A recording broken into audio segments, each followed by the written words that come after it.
Good morning, guys. Well, it's starting to get dark a lot earlier now, which always kind of freaks me out when it starts happening. I'm pretty used to it not being dark until like 9:30 or so, like maybe 9:45, and now it's getting dark like around 9, if not earlier, and it's gonna keep getting dark earlier and earlier. It's gonna start getting dark at like 8 o'clock or something. So at least it's starting to cool down, which is nice. And we're getting closer and closer to Halloween, which is awesome. I love Halloween. I know I said that before, like last week, maybe even the week before, but I'll probably say it a few more times until Halloween gets here. That's how much I love it.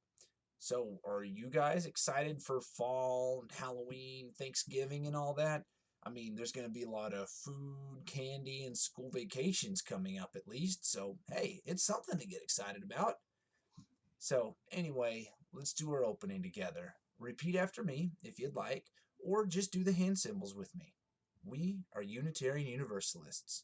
We are the church of the open mind, the loving heart, and the helping hands. Together, we care for our earth and work for friendship and peace in our world. Let's begin. So, today is going to be another story. I know that I've been telling you guys a bunch of stories lately, but I found a lot of good stories to tell you guys that I think would make a good lesson, and I think all the stories are pretty good. My story for today is called It's Not My Problem, and it's a story about how we need to be responsible and take care of things when we see that they're wrong. So, here we go. Once upon a time, a queen sat on her balcony eating rice cakes and honey with her chief adviser. As they ate, they gazed down at the busy street below.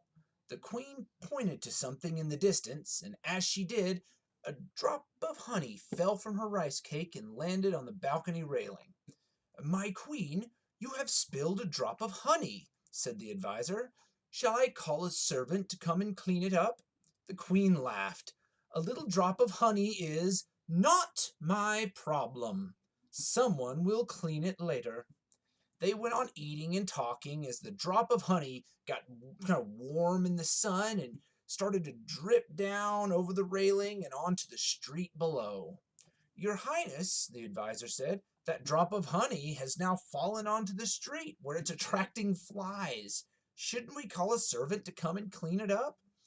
But again the queen yawned lazily and said, "A little drop of honey and a few flies are not my problem.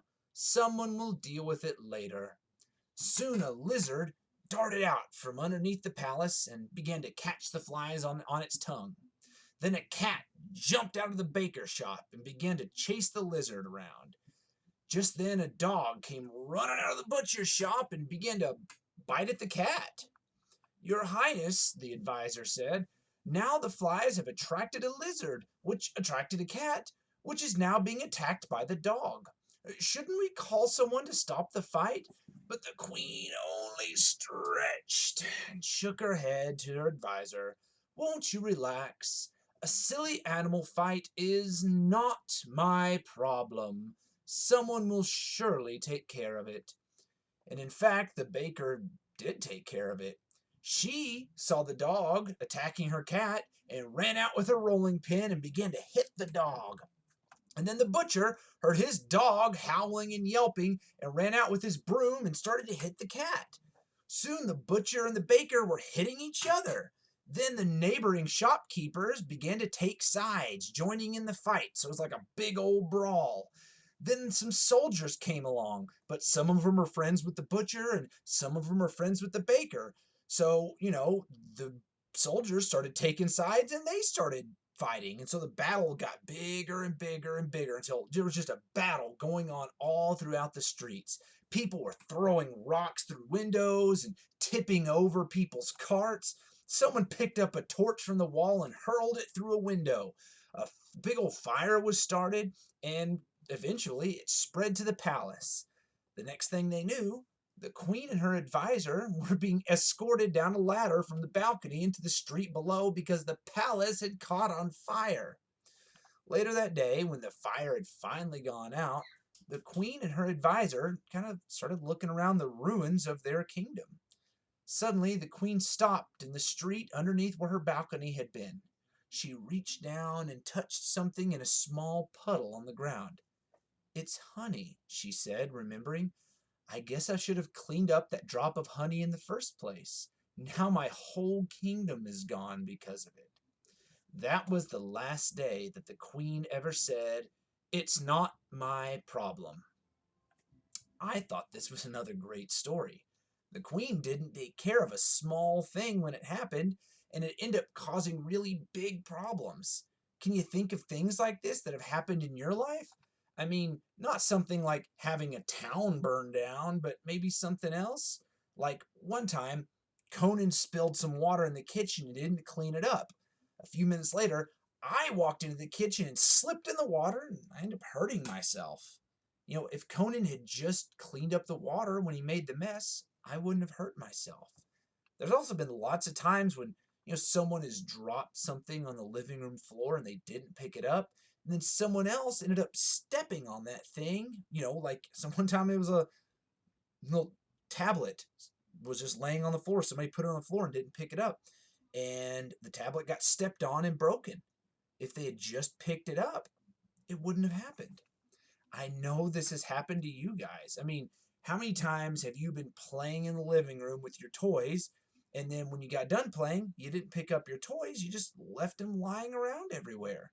Did you think that someone else would clean it up for you? Or maybe you just didn't care about cleaning it up. That's not being very responsible. When we do something, like if we make a mess, or if we see a mess, we need to take care of it. It's the same thing as if we see someone being mean to someone else. We shouldn't just say, "It's not my problem," and just keep going and ignore it. We need to try and help. You know, Maybe we see someone having trouble carrying their groceries, or maybe they drop their keys, they're trying to find their keys and they can't find their phone. We can't just say, "It's not my problem," and ignore it. That's not being very nice or kind or responsible. We need to see if we can help. So just remember, if you see a mess or if you make a mess, you see something wrong, don't just say, "It's not my problem." You need to try and make it better. See if you can help. Or if you see a mess, clean it up. Like if you see a mess in your living room, even if it's not a mess you made, just go clean it up. Well, that's all I have for today, you guys. I hope you're liking the stories as much as I am. I think they're fun and they have a good message. Well, anyway, I'll talk to you guys again next week. Until then, keep your hands washed, keep yourself safe and healthy, and I'll see you soon. Later.